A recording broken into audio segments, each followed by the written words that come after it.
പ്രതിഫലിക്കുന്ന നാം എല്ലാവരും അവിടുത്തെ സാദൃശ്യത്തിലേക്ക് മഹത്വത്തിൽ നിന്ന് മഹത്വത്തിലേക്ക് രൂപാന്തരപ്പെട്ടുകൊണ്ടിരിക്കുകയാണ്. ഇത് ആത്മാവായ കർത്താവിന്റെ ദാനമാണ്. ഈശോയിൽ ഏറ്റവും സ്നേഹം നിറഞ്ഞ സുഭാഷനച്ച ജോസഫച്ച, പ്രിയപ്പെട്ട സിസ്റ്റേഴ്സ്, സഹോദരരെ, ഈശോ മിശിഹായിക്ക് സ്തുതിയായിരിക്കട്ടെ. പരസ്പരം സ്തുതി ചൊല്ലാം. Praise the Lord. ഹല്ലേലൂയ. സന്തോഷത്തോടെ പറയാം ഹല്ലേലൂയ. കുറച്ചുകൂടെ നന്നായിട്ട് ചിരിച്ചുകൊണ്ട് പറയാം ഹല്ലേലൂയ. അടുത്തിരിക്കുന്നവരെ നോക്കി പുഞ്ചിരിച്ചുകൊണ്ട് പറയാം ഹല്ലേലൂയ. ഹല്ലേലൂയ. ഇത്തിരിയും കൂടി നന്നായിട്ട് ചിരിച്ചിട്ട് പറഞ്ഞേ എല്ലാവരും അച്ഛനെ നോക്കി ചിരിച്ചിട്ട് പറഞ്ഞേ കുറച്ചുകൂടി ബെറ്റർ ആയിട്ട് ചിരിച്ചിട്ട് പ്രൈസ് ദി ലോർഡ്. എല്ലാവരും ഈശോയെ നോക്കി ഒന്ന് ചിരിച്ചിട്ട് പറഞ്ഞേ കുറച്ചുകൂടി ഒന്ന് നൈസായിട്ട് ചിരിച്ചിട്ട് പറഞ്ഞേ. എല്ലാവർക്കും സന്തോഷമാണോ? സന്തോഷമാണ്. പ്രിയപ്പെട്ടവരെ, പ്രാർത്ഥിക്കുമ്പോൾ നമുക്ക് പ്രലോഭനങ്ങൾ കൂടുതലായിട്ടുണ്ടാകുമെന്ന് പറയുന്നത് കേട്ടിട്ടുണ്ട്, അല്ലേ? കേട്ടിട്ടുണ്ട്. അത് ശരിയാണോ? പ്രാർത്ഥിക്കുമ്പോ കൂടുതൽ പ്രലോഭനം ഉണ്ടാകും എന്ന് പറയുന്നത് ശരിയാണോ? ശരിയാണോ? അതെ. അപ്പൊ നിങ്ങൾ അമ്മ ത്രേസ്യ പറഞ്ഞ കാര്യം തന്നെയാണ് നിങ്ങൾ പറയുന്നത്. അമ്മ ത്രേസ്യ 4-ാം സദനത്തിന്റെ അവസാന ഭാഗം പറയുന്നത് അതിനെക്കുറിച്ചാണ്. പ്രാർത്ഥിക്കുന്നവർക്ക് കൂടുതൽ പ്രലോഭനമുണ്ടാകും എന്ന് പറയുന്ന അത് ശരിയാണോ എന്ന് അമ്മ ത്രേസ്യ പറയുകയാണ്. 4-ാം സദനത്തിൽ എത്ര അധ്യായങ്ങളാണുള്ളത്? 3 അധ്യായങ്ങളാണുള്ളത്. ഇന്ന് ആദ്യമായിട്ട് വന്നിട്ടുള്ളവരുണ്ടെങ്കിൽ ഒന്ന് കരമുയർത്താവോ? കുറച്ചു പേരുണ്ട്. അപ്പോ ഈ കഴിഞ്ഞ ആഴ്ച കുറച്ചു പേര് ആദ്യമായിട്ട് വന്നിട്ടുള്ളവരുണ്ടായിരുന്നു. അപ്പൊ അവര് പറഞ്ഞു ഞങ്ങൾക്ക് ഈ സദനം എന്ന് പറഞ്ഞത് ആവിലാസദനമാണ്. പ്രിയപ്പെട്ടവരെ, നമ്മൾ പഠിച്ചുകൊണ്ടിരിക്കുന്നത് ഏത് പുസ്തകമാണ്? അമ്മ ത്രേസ്യയുടെ ആഭ്യന്തര ഹർമ്മ്യം എന്ന് പറയുന്ന ഒരു പുസ്തകമാണ്. ഈ പുസ്തകം എന്തിനെ കുറിച്ച് എഴുതിയിരിക്കുന്ന പുസ്തകമാണ്? പ്രാർത്ഥനയെ കുറിച്ച് എഴുതിയിരിക്കുന്ന, പ്രാർത്ഥനയുടെ വിവിധ തലങ്ങളെ കുറിച്ച്, കൃത്യമായിട്ട് പറഞ്ഞ പ്രാർത്ഥനയുടെ 7 തലങ്ങളെ കുറിച്ച് എഴുതിയിരിക്കുന്ന പുസ്തകമാണ്. ഈ ഓരോ തലത്തെയും അമ്മ ത്രേസ്യ വിളിക്കുന്നത് 1-ാം സദനം, 2-ാം സദനം, 3-ാം സദനം എന്നാണ്. അങ്ങനെ നമ്മൾ 1-ാം സദനത്തെ കുറിച്ച് ചിന്തിച്ച്, 2-ാം സദനത്തെ കുറിച്ച് പഠിച്ച്, 3-ാം സദനത്തെ കുറിച്ച് വായിച്ച്, 4-ാം സദനത്തിലുള്ള കാര്യങ്ങളാണ് പഠിച്ചുകൊണ്ടിരിക്കുന്നത്. അപ്പോൾ ഇതിനു മുമ്പുള്ള കാര്യങ്ങൾ കേട്ടിട്ടില്ലാത്തവർക്ക് യൂട്യൂബിൽ ആ ക്ലാസ്സുകൾ കിടക്കുന്നുണ്ട്, നിങ്ങൾക്ക് എടുത്ത് കേൾക്കാവുന്നത്. അപ്പോൾ നമ്മൾ 4-ാം സദനത്തിന്റെ ഏതാണ്ട് അവസാന ഭാഗത്ത് എത്തിയിരിക്കുമ്പോൾ 4-ാം സദനത്തിന്റെ 3-ാം അധ്യായത്തിന്റെ 3 അധ്യായമുള്ളൂ. അപ്പൊ അവസാന അധ്യായത്തിന്റെ അവസാന ഭാഗത്ത് അമ്മ ത്രേസ്യ പറയുകയാണ്, വളരെ പ്രാധാന്യം അർഹിക്കുന്ന ഒരു ഉപദേശം ഈ പദവി പ്രാപിച്ചവർക്ക് ഞാൻ നൽകുന്നു. ഏത് പദവി പ്രാപിച്ചവർക്ക്? ഈ 4-ാം സദനത്തിലെത്തിയവർക്ക് ഞാൻ നൽകുകയാണ്. എന്താണ് ആ ഉപദേശം? അപ്പൊ കഴിഞ്ഞ 2 ആഴ്ചകളിൽ നമ്മൾ 2 ഉപദേശങ്ങൾ പഠിച്ചു. എന്തൊക്കെയാണ് ഉപദേശങ്ങള്? 4-ാം സദനത്തിലുള്ളവർക്കുള്ള ഉപദേശം: 1, പ്രാർത്ഥന മുടക്കാതിരിക്കുക. പ്രാർത്ഥന മുടക്കാതിരിക്കുക. അത് അനുദിന ദിവ്യബലിയാകാം, മുടക്കാതിരിക്കുക. കുടുംബ പ്രാർത്ഥനയാകാം, മുടക്കാതിരിക്കുക. ജപമാലയാകാം, മുടക്കാതിരിക്കുക. അപ്പോൾ അനുദിന പ്രാർത്ഥന നിങ്ങൾ മുടക്കാതിരിക്കുക, സ്ഥിരതയോടുകൂടെ പ്രാർത്ഥിക്കുക. അതാണ് അതിന്റെ അർത്ഥം. ഇനി 2-ാമത്തെ ഉപദേശം എന്തായിരുന്നു? Very good. ഏകാന്തതയിൽ പ്രാർത്ഥിക്കുക. കഴിഞ്ഞ ആഴ്ച നമ്മൾ കൂടുതലായി ധ്യാനിച്ചത് ഈശോയുടെ ഏകാന്തതയിലുള്ള 9 പ്രാർത്ഥനകളെ കുറിച്ചൊക്കെ ആയിരുന്നു. അപ്പൊ ഏകാന്തതയിൽ പ്രാർത്ഥിക്കുക. മറ്റൊരു പ്രധാനപ്പെട്ട ഉപദേശമാണ് ദൈവത്തെ ദ്രോഹിക്കാനുള്ള അവസരങ്ങളിൽ നിന്ന് ഒഴിഞ്ഞു മാറുക. കൈയടിച്ച് കർത്താവിന് നന്ദി പറയാം. എന്താണ് ഉപദേശം? ദൈവത്തെ ദ്രോഹിക്കാനുള്ള അവസരങ്ങളിൽ നിന്ന് നമുക്ക് അങ്ങനെ അവസരം ഉണ്ടാകാറുണ്ടോ? ഇല്ലേ? ഉണ്ട്. ദൈവത്തെ ദ്രോഹിക്കാനുള്ള അവസരങ്ങൾ, ദൈവത്തെ ദ്രോഹിക്കാനുള്ള അവസരമെന്ന് കൃത്യമായിട്ട് ഒരു കാറ്റഗറി ഇട്ട് മനസ്സിലാക്കണമെങ്കിൽ ദൈവകൽപ്പനകൾ ലംഘിക്കാനുള്ള അവസരങ്ങൾ. നമുക്ക് ഒന്നാം പ്രമാണം ലംഘിക്കാൻ അവസരം ഉണ്ടാകാറുണ്ടോ? ഉണ്ടോ? ഒരു സഹോദരി കഴിഞ്ഞ ദിവസം വന്നിട്ട് പറഞ്ഞു, അച്ഛാ ഞങ്ങള് വീട്ടില്, ഒരു പക്ഷെ ആ സഹോദരി ഇവിടെ ഇരിക്കുന്നുണ്ടാകാം, അപ്പോൾ വന്നിട്ട് പറഞ്ഞു, ഞങ്ങള് ഒരു വീട്ടിൽ കുറച്ച് പ്രതിസന്ധിയൊക്കെ ഉണ്ടായപ്പോ ഒരു കൂട്ടുകാരി ഒരു സ്ഥലത്ത് കൊണ്ടുപോയി, ഒരു ജ്യോത്സ്യന്റെ അടുത്ത് കൊണ്ടുപോയി. അപ്പോൾ കൊണ്ടുപോയി കഴിഞ്ഞപ്പോൾ അയാൾ പ്രശ്നമൊക്കെ വെച്ചിട്ട് പറഞ്ഞു, നിങ്ങളുടെ വീട്ടിൽ ആരോ നിങ്ങളുടെ വീട് പണി നടക്കുന്ന സമയത്ത് പൊടി കൊണ്ടുവന്നിട്ടിട്ടുണ്ട്. പ്രിയപ്പെട്ടവരെ, വീട് പണി നടക്കുന്ന സമയത്ത് പൊടിയല്ലാതെ പിന്നെ വേറെ വല്ലതും ഉണ്ട്?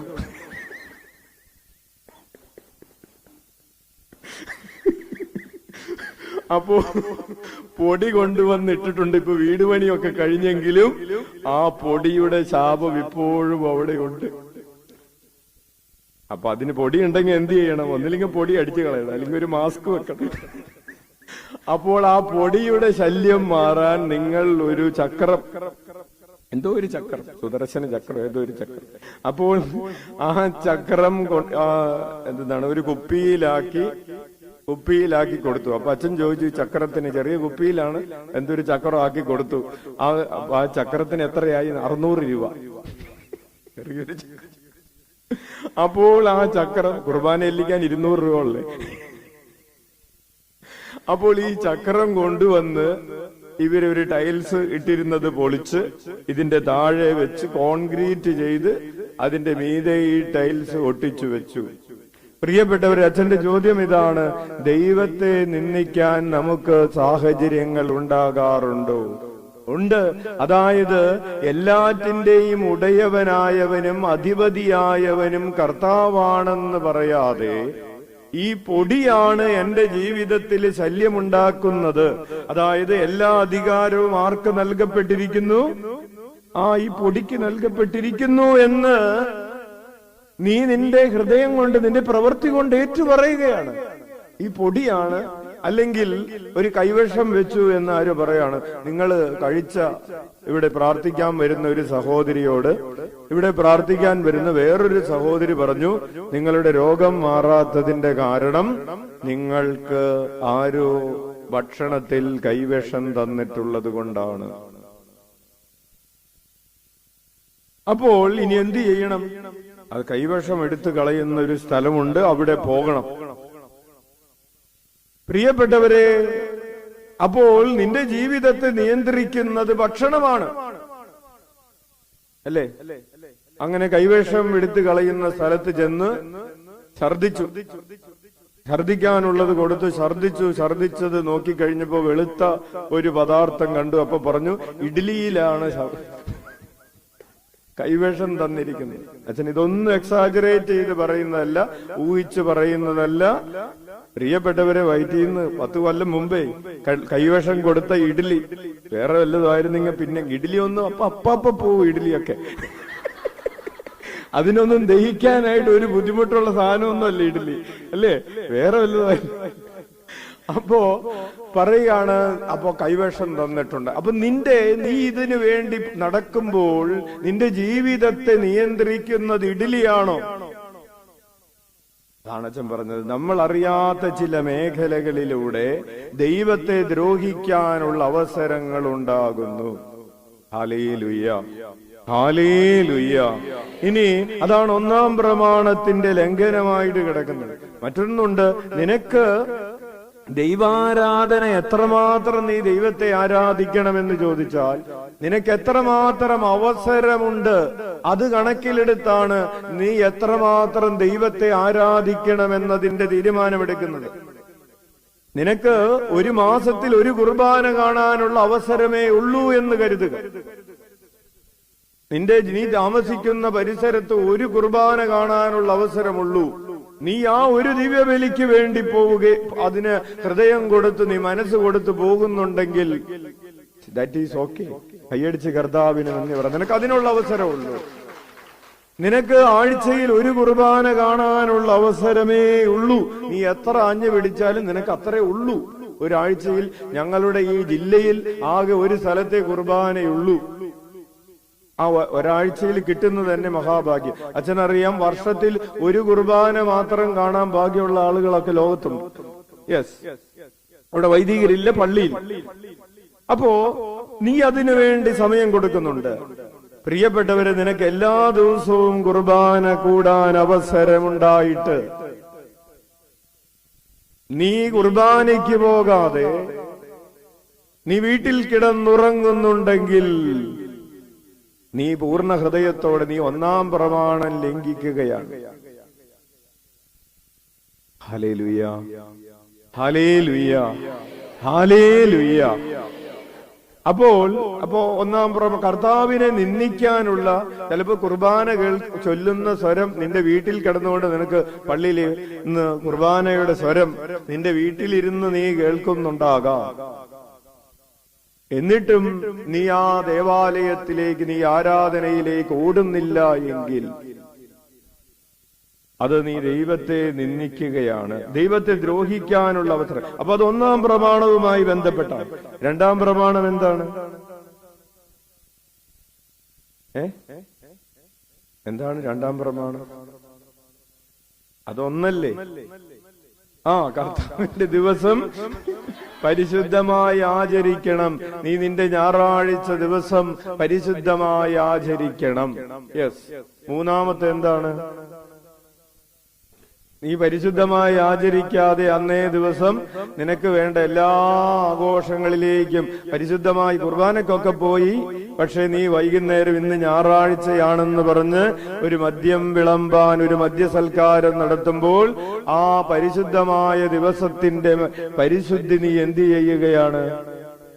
നഷ്ടപ്പെടുത്തുകയാണ്. ഇടവക തിരുനാൾ ഞായറാഴ്ചയാണ് അല്ലേ? ഞായറാഴ്ച കുർബാനയ്ക്കൊക്കെ പോയി നീ പരിശുദ്ധമായി ആചരിച്ച് ഉച്ചയ്ക്ക് വീട്ടിൽ വന്നപ്പോ എന്താണ് സംഭവിച്ചത്? ക്രിസ്തുമസ് പരിശുദ്ധമായ കർത്താവിന്റെ ദിവസമാണ്. നീ ഉച്ചയ്ക്ക് എന്താണ് ചെയ്തത്? വൈകുന്നേരം എന്താണ് ചെയ്തത്? ഈസ്റ്റർ ഞായറാഴ്ചയാണ്, കർത്താവിന്റെ ദിവസമാണ്. നീ ഉച്ചയ്ക്കും വൈകുന്നേരം എന്താണ് ചെയ്തത്? പരിശുദ്ധമായി ആചരിക്കേണ്ടത് പരിശുദ്ധമായി ആചരിക്കാതെ നിന്റെ ദൈവ ആഘോഷത്തിൽ നീ അശുദ്ധി കലർത്തി. അപ്പോൾ അതെന്താണ്? ദൈവത്തെ ദ്രോഹിക്കാനുള്ള ഒരു അവസരമാണ്. ദൈവത്തെ ദ്രോഹിക്കാനുള്ള അവസരത്തിൽ നിന്ന് നീ വളരെ, അമ്മ ത്രേസ്യ പറയുകയാണ്, നീ വളരെ അത് ഒഴിഞ്ഞു മാറാൻ കരുതലുള്ളവനായിരിക്കണം. Hallelujah, hallelujah, hallelujah. കാരണം എന്താണ്? കഴിഞ്ഞ ആഴ്ച നമ്മൾ ഒരു ഉദാഹരണം പറഞ്ഞായിരുന്നു. ഈ നാലാം സദനത്തിലുള്ള ആത്മാവ് എങ്ങനെയുള്ള ആളെ പോലെയാണ്? മുല കുടിക്കുന്ന കുഞ്ഞിനെ പോലെയാണ്. ഈ മുല കുടിക്കുന്ന കുഞ്ഞിനെ അമ്മയുടെ മടിത്തത്തിൽ നിന്ന് എടുത്തു മാറ്റി എന്ന് വിചാരിക്കുക. അതായത് ദൈവത്തെ നിന്ദിക്കാനുള്ള അവസരത്തിലേക്ക് ഈ ആള് പോയി. അതായത് അമ്മയുടെ മടിത്തട്ടിൽ നിന്ന് കുഞ്ഞിനെ എടുത്തു മാറ്റി. കുഞ്ഞ് മുല കുടിക്കുകയല്ല, വേറൊന്നും കഴിക്കാത്ത കുഞ്ഞാണെന്ന് വിചാരിക്കുക. എന്ത് സംഭവിക്കും? അമ്മയുടെ മടിയിൽ നിന്ന്, അമ്മ ത്രേസ്യ എഴുതുന്ന ഉദാഹരണമാണ്, അമ്മയുടെ മടിയിൽ നിന്ന് വേർപെടുത്തിയാൽ അതിന് മരണമല്ലാതെ മറ്റെന്താണ് സംഭവിക്കുക? ഇതുപോലെ ദൈവത്തെ നിന്ദിക്കുന്ന കാര്യങ്ങളിൽ നീ അറിഞ്ഞോ അറിയാതെയോ ഏർപ്പെടുമ്പോൾ നിന്റെ ആത്മാവിന് എന്ത് സംഭവിക്കും? മരണം സംഭവിക്കും. ഇനി അനുഗ്രഹങ്ങൾ കിട്ടിയവരെ നശിപ്പിക്കാൻ പിശാച് അതീവ ശ്രദ്ധാലുവാണ്. പ്രാർത്ഥിക്കും തോറും അനുഗ്രഹങ്ങൾ കിട്ടും തോറും പ്രലോഭനങ്ങൾ കൂടും എന്ന് നമുക്കറിയാം. അതിനെക്കുറിച്ച് അമ്മ ത്രേസ്യ എഴുതിയിരിക്കുകയാണ്, അനുഗ്രഹങ്ങൾ കിട്ടിയവരെ നശിപ്പിക്കാൻ പിശാച് അതീവ ശ്രദ്ധാലുവാണ്.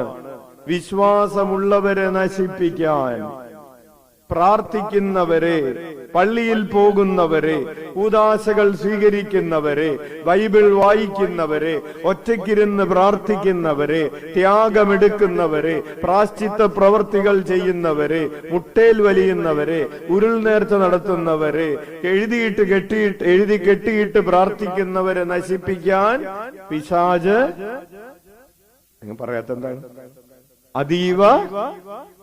അപ്പോൾ ആവിലയിൽ വരുന്നവരെ നശിപ്പിക്കാൻ പിശാചിന് കൂടുതൽ എന്തുണ്ട്? താല്പര്യമുണ്ട്. എന്താ നിങ്ങൾ പേടിച്ചിരിക്കുന്നത്? ഇന്ന് തിരിച്ചു പോകുമ്പോ ഒന്നും സംഭവിക്കില്ല, പേടിക്കണ്ട. ഹല്ലേലൂയ. അപ്പോൾ അനുഗ്രഹം കിട്ടിയവരൊക്കെ ഒന്ന് കൈപൊക്കിയേ. ആരും പൊക്കത്തില്ല. ഇരുകരങ്ങളും ഉയർത്തി കൈയടിച്ച് കർത്താവിന് നന്ദി. നമുക്ക് അനുഗ്രഹം കിട്ടിയവരാണ്.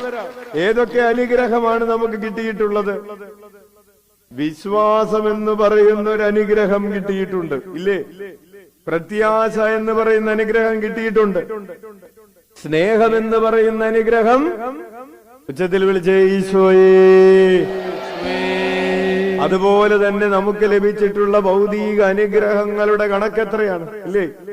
കഴിഞ്ഞ ദിവസം മൂന്നാറിൽ നിന്ന് വന്ന ഒരു മകൻ, നമ്മളുടെ തന്നെ മഞ്ഞമ്മൽ കർമ്മലീത്ത സഭയുടെ തന്നെ ഒരു ആശ്രമമുണ്ട്. മൂന്നാറ് കഴിഞ്ഞ് മറയൂര് കഴിഞ്ഞ് കാന്തല്ലൂർക്ക് പോകുന്ന വഴിക്ക് പയസ് നഗർ എന്ന് പറയുന്ന ഒരു ആശ്രമമുണ്ട്. വിശുദ്ധ 10-ാം പിയൂസിന്റെ നാമധേയത്തിൽ അവിടെ ഒരു ആശ്രമമുണ്ട്. അതുകൊണ്ടാണ് ആ ദേശത്തിന് തന്നെ പയസ് നഗർ എന്ന് പറഞ്ഞ് വിളിക്കുന്നത്. കാരണം അവിടെ ഈ ആശ്രമമുള്ളത് കൊണ്ട് ആ ദേശത്തിന്റെ പേരങ്ങനെയാണ്, ആശ്രമത്തിന്റെ പേര്. അതുകൊണ്ട് ഇവിടെയും വിളിക്കുന്നത് ഈ ആവില ഉള്ളത് കൊണ്ടാണ് ഇവിടെ ആവില നഗർ, ആവില നഗരം. അങ്ങനെ ഒരു വാട്സപ്പ് ഗ്രൂപ്പ് ഉണ്ട്, നിങ്ങളെ ചേർത്തിട്ടില്ലെന്നുള്ളു. Hallelujah, hallelujah. അപ്പോൾ ഈ പയസ് നഗറിലുള്ള വികാരി അച്ഛൻ, അവിടെയുള്ള ഞങ്ങളുടെ ബെന്നി അച്ഛൻ, അവിടെയുള്ള ഒരു കുടുംബത്തിലെ ഒരു പ്രശ്നം, ഒരു മകൻ 9-ാം ക്ലാസ്സിൽ പഠിക്കുന്ന മകന്റെ തലയിൽ മുഴ വരുന്നു, ചോര പൊട്ടി, ചോരയൊഴുകുന്നു, ഒന്ന് തലയിൽ തൊടാൻ പോലും പറ്റില്ല. കുളിച്ചു കഴിഞ്ഞിട്ട് തോർത്തുമ്പോ തോർത്ത് നിറയെ ചോര, മുടി ഈരാൻ പറ്റില്ലാത്തൊരവസ്ഥ 9-ാം ക്ലാസ്സിൽ. അപ്പൊ അങ്ങനെ 9-ാം ക്ലാസ്സിൽ മുതൽ ഇവർ ചികിത്സ തുടങ്ങി. കേരളത്തിൽ അറിയപ്പെടുന്ന ആശുപത്രികളിലെല്ലാം പോയി, മെഡിക്കൽ കോളേജുകളിൽ പോയി, വൈദ്യന്മാരെ കണ്ടു, ചികിത്സകൾ. അങ്ങനെ 3 വർഷം ഈ ചികിത്സ ഒക്കെ കഴിഞ്ഞ് അവസാനം ഒരു ചികിത്സയും ഫലിക്കാതെ ഇനി ചികിത്സിക്കണ്ട എന്ന് സ്റ്റിറോയിഡ് കുത്തിവയ്ക്കുന്നു, തലയിൽ കുത്തിവയ്ക്കുന്നു, ബയോപ്സി എടുക്കുന്നു.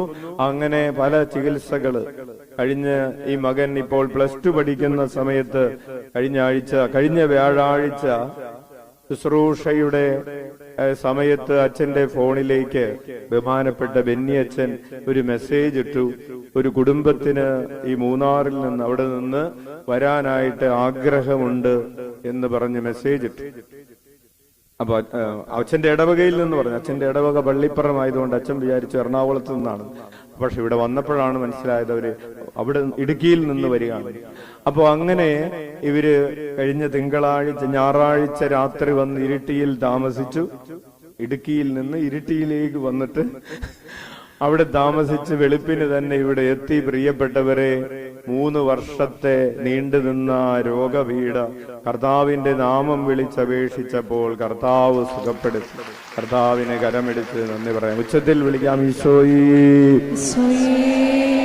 ഈ സാക്ഷ്യം യൂട്യൂബിൽ കേട്ടവരൊന്ന് കൈവക്കി. ഒത്തിരി പേര് കേട്ടിട്ടുണ്ട്. കേട്ടവര് കേൾക്കാത്തവർക്ക് ഷെയർ ചെയ്തു കൊടുക്കും. അതുപോലെ തന്നെ കഴിഞ്ഞ തിങ്കളാഴ്ച തന്നെ കുറ്റിയാടിയിൽ നിന്ന്, കോഴിക്കോട് ജില്ലയിലെ കുറ്റിയാടിയിൽ നിന്ന് ഒരു സഹോദരി വന്നു. ഈ സഹോദരിയുടെ കാലിൽ 12 വർഷമായിട്ടുള്ള ഒരു മുഴയാണ്. ഒരു അപകടത്തിന് ശേഷം ഒരു മുഴ വന്നിട്ട് അത് പോയിട്ടില്ല. അതുകൊണ്ട് നടക്കാനും കാല് കുത്താനും പ്രയാസപ്പെട്ടാണ് ഈ സഹോദരി വന്നത്. തലേ ദിവസം ഇവിടെ എവിടെയോ വന്ന് നിന്നു. എന്നിട്ട് പിറ്റേ ദിവസം കാലത്ത് വന്നിരുന്ന് പ്രാർത്ഥിച്ചു. കർത്താവ് ആ മുഴ എടുത്തു മാറ്റി. കൈയടിച്ച് കർത്താവിന് നന്ദി പറയാം. ഉറക്കെ വിളിക്കാം ഈശോയേ. ഈ സാക്ഷ്യവും യൂട്യൂബിലുണ്ട്. കേട്ടവരൊന്ന് കൈവക്കി. കുറെ പേര് കേട്ടു. ഹല്ലേലൂയ. ഹല്ലേലൂയ. പ്രിയപ്പെട്ടവരെ, അങ്ങനെ നമുക്ക് ഭൗതികമായ ഒത്തിരിയേറെ ശരീരത്തിന് ഒത്തിരിയേറെ അനുഗ്രഹങ്ങൾ. തളിപ്പറമ്പിൽ നിന്ന് ഒരു സഹോദരി വന്നു. കാലിന്റെ തുടയുടെ ഭാഗത്തായിട്ട് ഒരു മുഴയാണ്, സർജറി ചെയ്യണം എന്ന് ഡോക്ടർ പറഞ്ഞിട്ടുണ്ട്. അപ്പൊ ആ സഹോദരിയുടെ അമ്മ പറഞ്ഞു, അവിലയിൽ പോയി പ്രാർത്ഥിച്ചിട്ട് സ്കാനിങ്ങിന് പോയാ മതി എന്ന് പറഞ്ഞ് സഹോദരിയെ കൊണ്ടുവരികയും പ്രാർത്ഥിച്ച് കടന്നു പോവുകയും ചെയ്തു. പ്രാർത്ഥിച്ചുകൊണ്ടിരിക്കുമ്പോൾ തന്നെ ആ ബയോപ്സി ചെയ്യണമെന്ന് പറഞ്ഞ തുടയിലുണ്ടായിരുന്ന ആ മുഴ കർത്താവ് എടുത്തു മാറ്റി. ഉറക്കെ വിളിക്കാം, ഈശോയേ.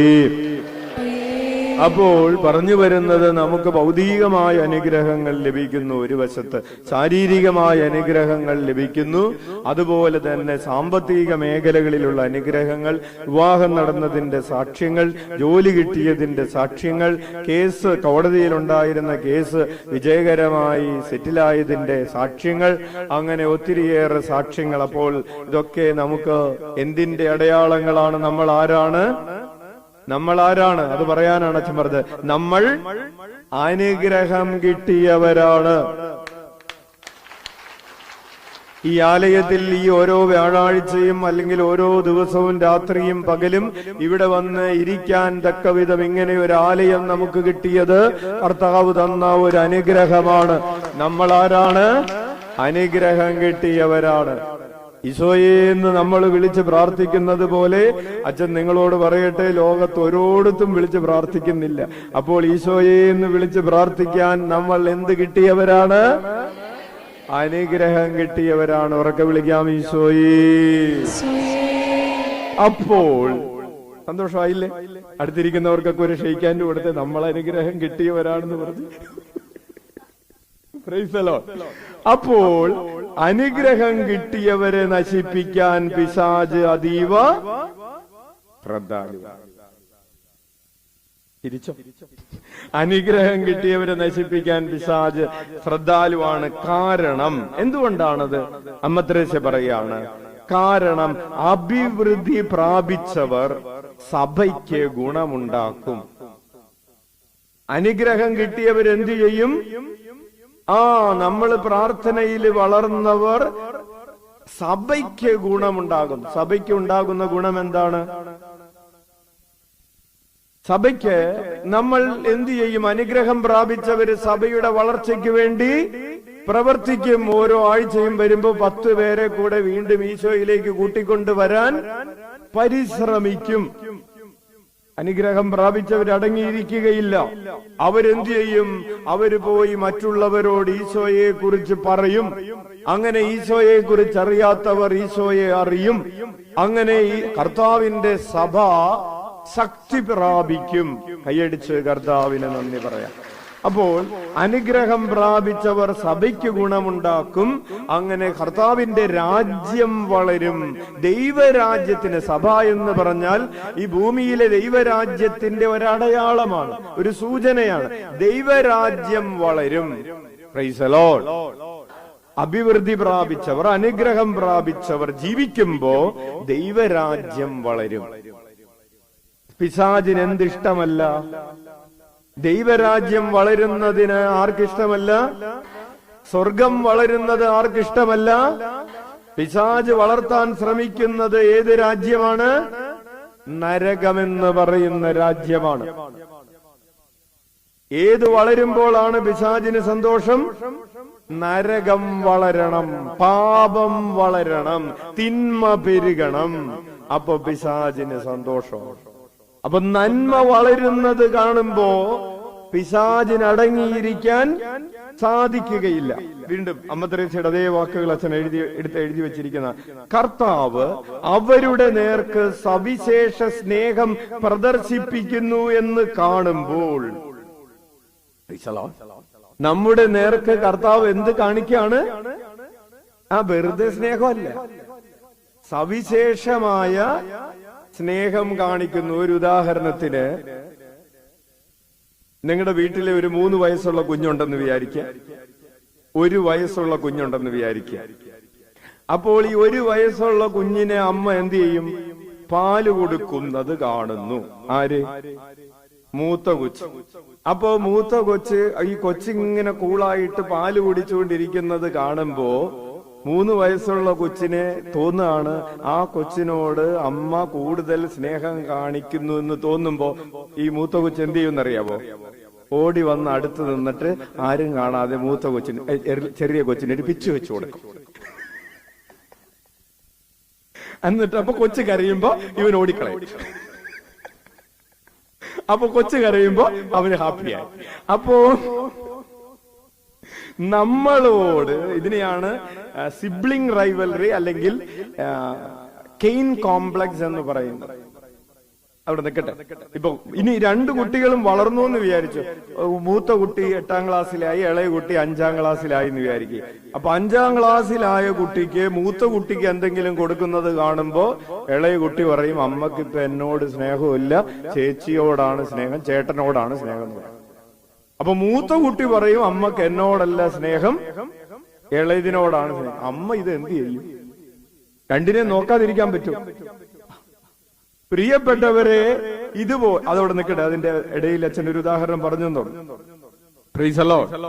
അപ്പോ കർത്താവ് അവരുടെ നേർക്ക് സവിശേഷമായ സ്നേഹം പ്രദർശിപ്പിക്കുന്നു എന്ന് കാണുമ്പോൾ, ഈ ആവിലയിൽ വരുന്നവരുടെ നേരെ കർത്താവ് ഇതുപോലെ അനുഗ്രഹം ചൊരിയുന്നു എന്ന് കാണുമ്പോൾ, അവരെ നശിപ്പിക്കുന്നതിന്, ആരെ നശിപ്പിക്കുന്നതിന്? ആവിലയിൽ വരുന്നവരെ അമ്മ ത്രേസ്യ പറയുന്നത് 4ാം സദനത്തിലുള്ളവരെയാണ്. ആവിലാ സദനത്തിലുള്ളവരുടെ കാര്യമല്ല, 4ാം സദനത്തിലുള്ളവരെ നശിപ്പിക്കുന്നതിന് തന്റെ സകല കഴിവുകളും അവൻ പ്രയോഗിക്കുകയായി. എല്ലാ തരത്തിലും പ്രാർത്ഥിക്കുമ്പോ ഡിസ്റ്റർബൻസ് ഉണ്ടാക്കും. പ്രാർത്ഥിച്ചു വചനം കേട്ടുകൊണ്ടിരിക്കുമ്പോ എഴുന്നേറ്റ് പോകാൻ തോന്നിപ്പിക്കും, വെള്ളം കുടിക്കാൻ പോകാൻ പറയും, അല്ലെങ്കിൽ അത് ചെയ്യാൻ പറയും. അവിടെ പ്രൈസ് ദി ലോർഡ്. പിശാച് ഇങ്ങനെ പലതരത്തില് ഡിസ്റ്റർബൻസ് ഉണ്ടാക്കും. ഡിസ്റ്റർബൻസ് ഉണ്ടാക്കിയിട്ട് നിന്നെ കൊണ്ട് പ്രാർത്ഥിപ്പിക്കുന്നത്, വചനം കേൾക്കുന്നതിന് തടസ്സം നിൽക്കും. എല്ലാ തരത്തിലും അവന്റെ സകല കഴിവുകളും, ഒരു കഴിവ് മാത്രമല്ല, വെള്ളം കുടിക്കാൻ പോകാൻ തോന്നാൻ മാത്രമല്ല, പലതും തോന്നിപ്പിക്കും. പ്രാർത്ഥന എത്തിക്കുമ്പോഴായിരിക്കും മൊബൈൽ വരുന്നത്. Hallelujah, hallelujah. അപ്പോ എടുത്തു നോക്കാൻ തോന്നുന്നു. അപ്പൊ പ്രാർത്ഥന കട്ടായി. അതുവരെ കാലത്ത് തുടങ്ങി വൈകുന്നേരം വരെ ഒരാളെ വിളിക്കാനുണ്ടായിരുന്നു, ഉത്തരവാദിത്തപ്പെട്ട കാര്യമായിരുന്നു. വിളിക്കാൻ ഓർത്തില്ല, പ്രാർത്ഥിക്കാൻ ഇരുന്നപ്പോഴാണ് അത് ഓർത്തത്. അങ്ങനെ പല കാര്യങ്ങളും അവൻ സകല കഴിവുകളും ഉപയോഗിക്കും. അവൻ മൊബൈൽ ഫോൺ മാത്രമല്ല ഉപയോഗിക്കുന്നത്, അവൻ വാട്സപ്പ് മാത്രമല്ല പിശാച് ഉപയോഗിക്കുന്നത്. വാട്സപ്പ് ഉപയോഗിക്കും, ടെലഗ്രാം ഉപയോഗിക്കും, ഇൻസ്റ്റാഗ്രാം ഉപയോഗിക്കും, പിന്നെ സ്നാപ്ചാറ്റ് ഉപയോഗിക്കും. അങ്ങനെ ഉള്ള എല്ലാ TV ഉപയോഗിക്കും. ഒരു കൊച്ചിനോട് അച്ഛൻ ഇന്നലെ ഒരു കൊച്ചിനെ കൊണ്ടുവന്നിട്ട് അമ്മ പറഞ്ഞു, അച്ഛൻ ഇവൻ എപ്പോഴും യൂട്യൂബ് നോക്കിയിരിക്കുകയാണെന്ന് പറഞ്ഞു. അപ്പൊ അച്ഛൻ പറഞ്ഞു, മോനെ മൊബൈൽ നോക്കല്ലേ എന്ന് പറഞ്ഞു. അപ്പൊ കൊച്ചു പറയാണ്, ഞാൻ മൊബൈലിലല്ല TV-യിലാണ് യൂട്യൂബ് കാണുന്നത്. അപ്പൊ എല്ലാ കഴിവുകളും പിശാച് ഉപയോഗിക്കും. ചില വ്യക്തികളിലൂടെ ആയിരിക്കും, ചില കൂട്ടുകാരിലൂടെ ആയിരിക്കും, ചില സൗഹൃദങ്ങളിലൂടെ ആയിരിക്കും പിശാച് നിന്നെ നശിപ്പിക്കാൻ നോക്കുന്നത്. എങ്ങനെയാണ് നശിപ്പിക്കാൻ നോക്കുന്നത്? നീ ദൈവത്തെ നിന്ദിക്കുന്ന ഒരാളായി മാറണം, നീ ദൈവത്തെ ദ്രോഹിക്കുന്ന ഒരാളായി മാറണം. എങ്ങനെയാണ് ദൈവത്തെ ദ്രോഹിക്കുന്നത്? നമ്മൾ 3 കാര്യങ്ങൾ, 3 കൽപ്പനകളുടെ കാര്യമേ പറഞ്ഞിട്ടുള്ളൂ. 4ാമത്തെ കൽപ്പന ഏതാണ്? നീ മാതാപിതാക്കളെ നിന്ദിക്കുന്ന ഒരാളായി തീരാൻ പിശാച് എല്ലാ കാര്യങ്ങളും ഉപയോഗിക്കും. നിനക്ക് മാതാപിതാക്കളോട് വെറുപ്പ് തോന്നുന്നു, നിനക്ക് മാതാപിതാക്കളെ അംഗീകരിക്കാൻ പറ്റുന്നില്ല, അതിനുവേണ്ടി പിശാച് എല്ലാ തന്ത്രങ്ങളും നിന്റെ ഉള്ളിൽ കൊണ്ടുവന്നിടും. ഇനി മാതാപിതാക്കളോട് മാത്രമല്ല, നിന്റെ ജീവിത പങ്കാളിയോട് നിനക്ക് വെറുപ്പ് തോന്നാൻ ആരിടയാക്കുന്നു? പിശാച് ഇടയാക്കുന്നു. ജീവിത പങ്കാളിയിലുള്ള നന്മ കണ്ട് അതിനെ അംഗീകരിക്കുന്നതിന് പകരം തിന്മയിലേക്ക് നോക്കിയിരിക്കാൻ ആര് കാരണമാകുന്നു? ഇന്നത്തെ ക്ലാസ്, ആദ്യത്തെ ക്ലാസ് ബഹുമാനപ്പെട്ട സഭാസനച്ചനെടുത്ത് സ്നേഹം എല്ലാം വിശ്വസിക്കുന്നു എന്ന് പറഞ്ഞ ക്ലാസ്സില് അച്ഛൻ പഠിപ്പിച്ചത് എങ്ങനെ അപരന്റെ നന്മയിൽ വിശ്വസിക്കാൻ. അതാണ് വിശ്വസിക്കുന്നു എന്ന് പറഞ്ഞാൽ അർത്ഥം. അപരന്റെ നന്മയിൽ, അപരന്റെ സ്നേഹത്തിൽ, അപരന്റെ ഗുണത്തിൽ വിശ്വസിക്കാൻ നിനക്ക് കഴിയുന്നതിന്റെ പേരാണ് സ്നേഹം. നിനക്ക് അപരന്റെ നന്മയിൽ വിശ്വസിക്കാൻ കഴിയുന്നില്ല എങ്കിൽ അതിന്റെ അർത്ഥം എന്താണ്? നിന്നിൽ സ്നേഹമില്ല എന്നാണ്. Hallelujah, hallelujah. ഈ സ്നേഹമില്ലാതെ പരസ്പരം നന്മ കാണാൻ പറ്റാതെ ഒരു ഭാര്യയും ഒരു ഭർത്താവും കൂടി ഒരുമിച്ച് ജീവിക്കുക എന്നതിനേക്കാൾ നല്ലത് എന്താണ്? അവര് രണ്ട് രാജ്യത്ത് ജീവിക്കുന്നതാ. വിവാഹമോചനം നടത്തുന്നതാണ് നല്ലതെന്ന് പറയാനായിട്ടുള്ള ശരിയല്ല അല്ലേ? അതിനേക്കാൾ സന്തോഷം എന്തായിരിക്കും? രണ്ട് രാജ്യം പരസ്പരം നന്മ കാണാൻ പറ്റുന്നില്ല. പരസ്പരം നന്മ കാണാൻ പറ്റാതെ, അംഗീകരിക്കാൻ പറ്റാതെ ഒരു മുറിയിൽ കിടക്കുന്നതിനെ പറയുന്ന പേരാണ് നരകം. പ്രിയപ്പെട്ടവരെ, നരകത്തിൽ പോകാൻ നമ്മൾ മരിക്കണമെന്നില്ല. പരസ്പരം സ്നേഹിക്കാത്ത രണ്ടുപേര് ഒരു മുറിയിൽ കയറി വാതിലടച്ചാൽ നിങ്ങൾ എവിടെയായി? ഒന്ന് കൈയടിച്ച്.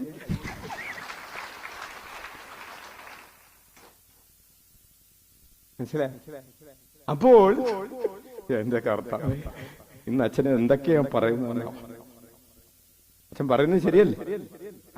അപ്പോൾ ഈശോ അമ്മ തെരേസ്യ പറയുകയാണ്, അപ്പൊ കർത്താവിനെ നിന്ദിക്കാൻ, നീ അപരനെ സ്നേഹിക്കാതിരിക്കുമ്പോൾ നീ ആരെയാണ് ദ്രോഹിക്കുന്നത്? ഈ വ്യഭിചാരം ചെയ്യരുത് എന്ന് പറയുന്ന 6-ാം പ്രമാണത്തിന്റെ ഒരു എക്സ്റ്റൻഷൻ ആയിട്ടുള്ള ഒരു കാര്യമാണ് അച്ഛൻ പറഞ്ഞത്. വ്യഭിചാരം ചെയ്യരുത് എന്ന് പറയുന്ന പ്രമാണത്തിൽ നീ നിന്റെ ജീവിത പങ്കാളിയെ നിന്റെ അസ്ഥിയുടെ അസ്ഥിയും മാംസത്തിന്റെ മാംസവുമായി കണക്കാക്കണമെന്ന ദൈവത്തിന്റെ ഒരു കൽപ്പന അവിടെ കിടക്കുന്നുണ്ട്. നീ ബഹുമാനിക്കണം. നീ ഭാര്യയെ ബഹുമാനിക്കാതിരിക്കുമ്പോ, നീ ഭർത്താവിനെ അംഗീകരിക്കാതിരിക്കുമ്പോ നീ 6-ാം പ്രമാണം ലംഘിച്ച് കർത്താവിനെ നിന്ദിക്കുകയാണ്.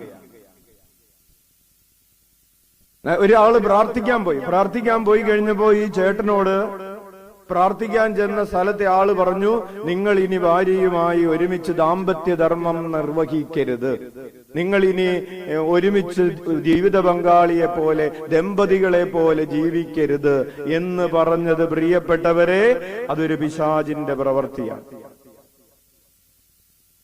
അപ്പോൾ പ്രാർത്ഥിക്കാൻ തുടങ്ങുന്ന ആളുകളെ പലതരത്തിൽ പിശാച് തന്റെ എല്ലാ കഴിവുകളും ഉപയോഗിക്കുമെന്ന് പറഞ്ഞത് അതാണ്. നമ്മൾ പ്രാർത്ഥിക്കാൻ തുടങ്ങി കഴിഞ്ഞപ്പോ പ്രാർത്ഥിക്കാത്ത ആളുകളെ കുറിച്ച് നമുക്ക് ഹൃദയത്തിൽ തോന്നാണ്, മനസ്സിൽ തോന്നുകയാണ്, അവനൊരു പൊട്ടനാണ്, അല്ലേ? അവനൊരു പൊട്ടനാണ്, അവനൊരു ഭോഷനാണ്, അവനൊരു തെമ്മാടിയാണ് എന്ന് നമ്മൾ ഹൃദയത്തിൽ ഒരാളെ കുറിച്ച് വിചാരിക്കുന്നു. അയാൾ ആരാണെന്നാണ് ഈശോ പറയുന്നത്? മത്തായിയുടെ സുവിശേഷം 5:21, നീ നിന്റെ സഹോദരനെ ഭോഷ എന്ന് വിളിച്ചാൽ മുഖത്ത് നോക്കി വിളിക്കണമെന്നില്ല, ഹൃദയത്തിൽ വിളിച്ചാലും മതി. വ്യഭിചാരം ശരീരത്തിൽ ചെയ്യണമെന്നില്ല, ഹൃദയത്തിൽ ചെയ്താലും മതി എന്ന് പറഞ്ഞതുപോലെ അപരനോടുള്ള നിന്റെ വാക്കുകൾ കൊണ്ട്, നിന്റെ പ്രവൃത്തി കൊണ്ട് പുറത്തു വരണമെന്നില്ല. നിന്റെ ഹൃദയത്തിൽ നീ അപരനെ നിന്ദിച്ചാൽ ഈശോ പറയുന്നു, നീ കൊലപാതകിയാണ്. അപ്പോൾ നീ ദൈവത്തെ നിന്ദിക്കാൻ ഒരു അവസരമുണ്ടാക്കിയതാരാണ്? പിശാച്. അമ്മ തെരേസ്യ പറയുന്നു, അവരെ നശിപ്പിക്കുന്നതിന്, ഈ 4-ാം സദനത്തിലായിരിക്കുന്നവരെ നശിപ്പിക്കുന്നതിന് തന്റെ സകല കഴിവുകളും അവൻ പ്രയോഗിക്കുകയായി. തന്നിമിത്തം അവരുടെ സമരം മഹാഭീകരം തന്നെയാണ്. ആരുടെ സമരം? 4-ാം സദനത്തിലുള്ളവരുടെ സമരം. അമ്മ തെരേസ്യ ഉപയോഗിക്കുന്ന വാക്കിന്റെ മലയാള തർജ്ജമ മഹാഭീകരം തന്നെയാണ്. പ്രാർത്ഥിക്കുന്നവരുടെ സമരം ഒരു മഹാഭീകര സമരമാണ്. കാരണം നന്മ ചെയ്യാനുള്ള ആഗ്രഹം, പ്രാർത്ഥിക്കാനുള്ള ആഗ്രഹം, ഇടത്തുനിന്നും വലത്തുനിന്നും മുമ്പിൽ നിന്നും പിറയിൽ നിന്നൊക്കെ നമ്മളെ നശിപ്പിക്കാനുള്ള പിശാചിന്റെ പ്രലോഭനങ്ങൾ. ഓക്കെ, തുടർന്ന് എഴുതുകയാണ്, അവർ നാശത്തിൽ ഉൾപ്പെടുന്ന പക്ഷം. ആര്?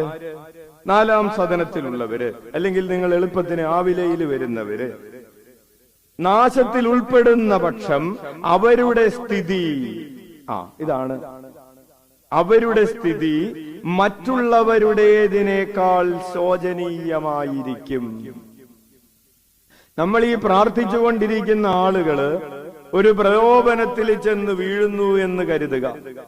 വിശുദ്ധിക്കെതിരെയുള്ള ഒരു പ്രലോഭനമാകാം, പരസ്നേഹത്തിനെതിരെയുള്ള പ്രലോഭനമാകാം, ദൈവസ്നേഹത്തിനെതിരെയുള്ള ഒരു പ്രലോഭനമാകാം, 1 മുതൽ 10 വരെയുള്ള പ്രമാണങ്ങളിൽ ഏതെങ്കിലുമൊക്കെ ലംഘിക്കാനുള്ള പ്രലോഭനമാകാം, അല്ലെങ്കിൽ എല്ലാം ലംഘിക്കാനുള്ള പ്രലോഭനമാകാം. അവർ ഈ പ്രലോഭനത്തിൽ, ഈ നാശത്തിൽ ചെന്ന് വീഴുന്ന പക്ഷം അവരുടെ സ്ഥിതി മറ്റുള്ളവരുടേതിനേക്കാൾ അത്യന്തം ശോചനീയമായിരിക്കും. കഴിഞ്ഞ ആഴ്ച അച്ഛൻ ഒരു സഹോദരിയോട് ചോദിച്ചു, അച്ഛൻ പറയുന്നത് മനസ്സിലാവുന്നുണ്ടോന്ന് ചോദിച്ചു. അച്ഛനടക്കം അങ്ങനെ ചോദിക്കും, കാരണം ഈ കട്ടി കൂടിയതല്ലേ പറയുന്നത്. അപ്പോൾ ഈ ചേച്ചി പറഞ്ഞു, വല്യമ്മ പറഞ്ഞു, പിന്നെ എനിക്ക് മനസ്സിലായി. എന്താ മനസ്സിലായത്? പാമ്പും കോണിയും കളിക്കുന്ന കാര്യമല്ല.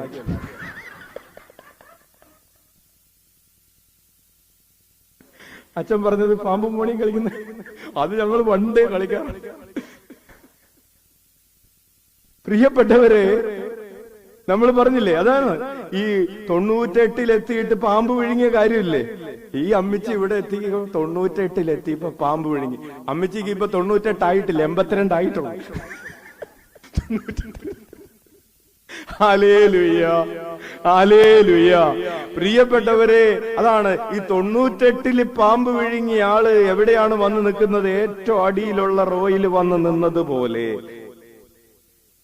അവരുടെ സമരം മഹാഭീകരം തന്നെയാണ്. അവർ നാശത്തിൽ ഉൾപ്പെടുന്ന പക്ഷം അവരുടെ സ്ഥിതി മറ്റുള്ളവരുടേതിനേക്കാൾ അത്യന്തം ശോചനീയമായിരിക്കും.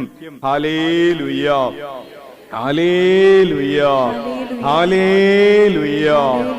അമ്മ ത്രേസ്യ പറഞ്ഞ് അവസാനിപ്പിക്കുന്നത് ഇങ്ങനെയാണ്: നാലാം സദനത്തിൽ സ്വാഭാവികമായ പ്രാർത്ഥനയും അതിസ്വാഭാവികമായ പ്രാർത്ഥനയും സമ്മേളിച്ചിരിക്കുന്നു. അതായത് നമ്മൾ അധ്വാനിച്ച് നേടുന്ന, കഴിഞ്ഞ ആഴ്ച നമ്മൾ പറഞ്ഞ ഒരു വാക്കുണ്ടല്ലോ, പ്രാർത്ഥനയിലുള്ള മാധുര്യം. ഓർക്കുന്നുണ്ടോ? ഒന്ന് പറഞ്ഞേ, പ്രാർത്ഥനയിലുള്ള മാധുര്യം. എന്താണ് മാധുര്യം എന്ന് പറഞ്ഞാൽ?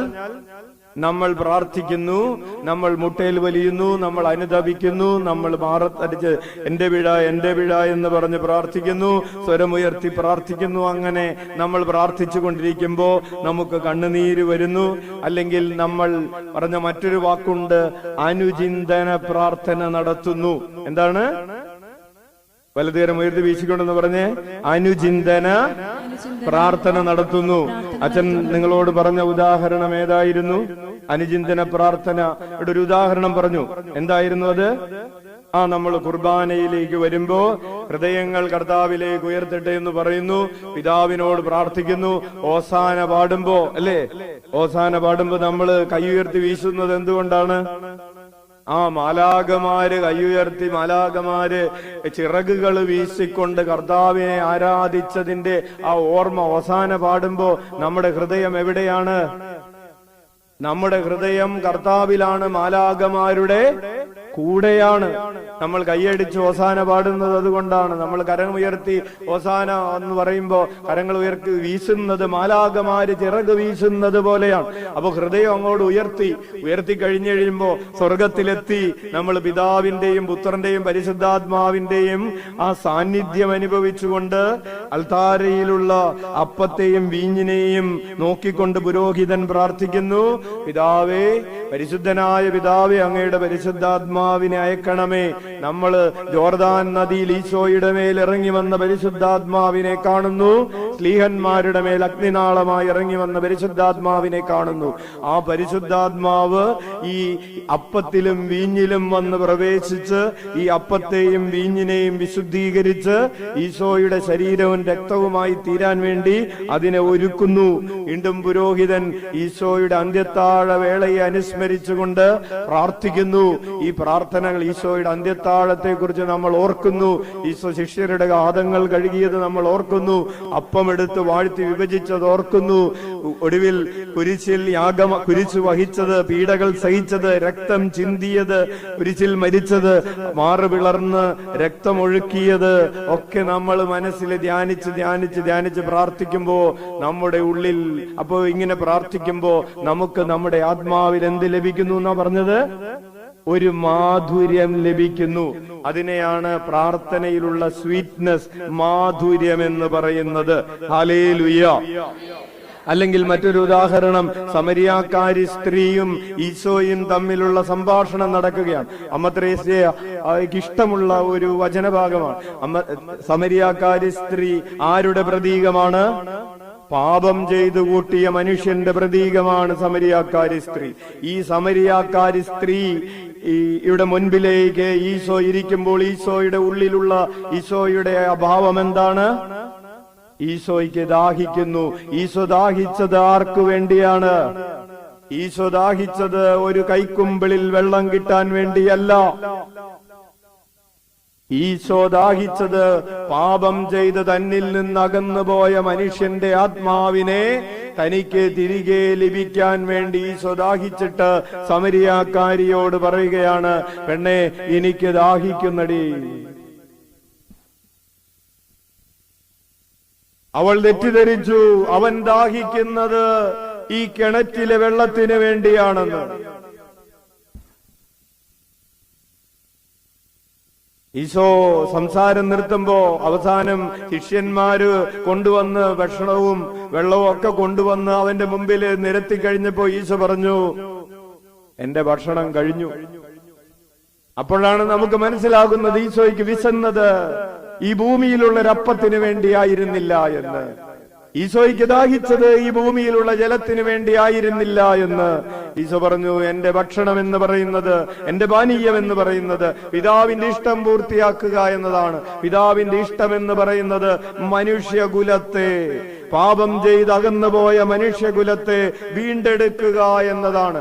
അപ്പോൾ ഈ സമരിയാക്കാരി സ്ത്രീയും ഈശോയുമായിട്ടുള്ള സംഭാഷണം, അത് ഞാനും എന്റെ ഈശോയും തമ്മിലുള്ള സംഭാഷണമാണ്.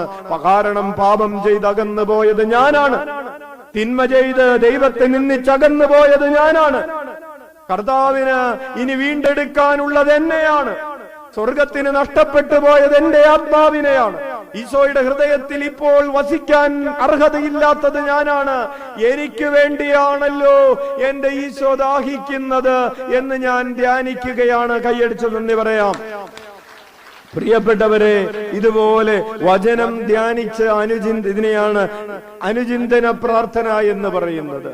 നീ സമരിയാക്കാരി സ്ത്രീയുടെ കഥ കേൾക്കുമ്പോ കേവലം ഏതോ ഒരു പെണ്ണിന്റെ കഥ കേൾക്കുന്നത് പോലെയല്ല, നീ നിന്റെ കഥ കേൾക്കുന്നത് പോലെ നീ നിന്നെ തന്നെ ഐഡന്റിഫൈ ചെയ്തുകൊണ്ട് പ്രാർത്ഥിക്കുകയാണ്.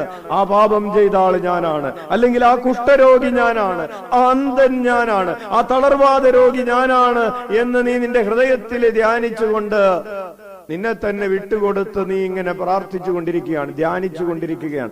ധ്യാനിക്കാനുള്ള ഒരു മെത്തേഡാണ് അച്ഛൻ നിങ്ങൾക്ക് പറഞ്ഞു തന്നുകൊണ്ടിരിക്കുന്നത്. Hallelujah, hallelujah. എല്ലാ വ്യാഴാഴ്ചയും കാലത്ത് 7:30 ജപമാല തുടങ്ങിയതിന് ശേഷം 8:30 മുതൽ നമ്മുടെ സെബാസ്റ്റ്യനച്ഛനും ജോസഫച്ചനും ഒക്കെ കാലത്ത് ഈ അനുചിന്തന പ്രാർത്ഥന നയിക്കാറുണ്ട്. ഇന്ന് ജോസഫച്ചൻ അനുചിന്തന പ്രാർത്ഥനയ്ക്ക് വേണ്ടി ഉപയോഗിച്ചത് സുഭാഷിതങ്ങളുടെ പുസ്തകം 2-ാം അധ്യായം 3-ാമത്തെ തിരുവചനമാണ്. അങ്ങനെ ഓരോ ആഴ്ചയിലും ചിലപ്പോൾ ഓരോ വചനമെടുത്ത് വായിക്കാറുണ്ട്, അല്ലെങ്കിൽ ഒരു വചനഭാഗമെടുത്ത് മെഡിറ്റേഷൻ നടത്താറുണ്ട്. നിങ്ങൾക്ക് അച്ഛൻ ആഗ്രഹിക്കുന്നത് നിങ്ങൾ എല്ലാവരും ആ മെഡിറ്റേഷനിൽ കൂടെ പങ്കെടുക്കണം എന്നാണ്.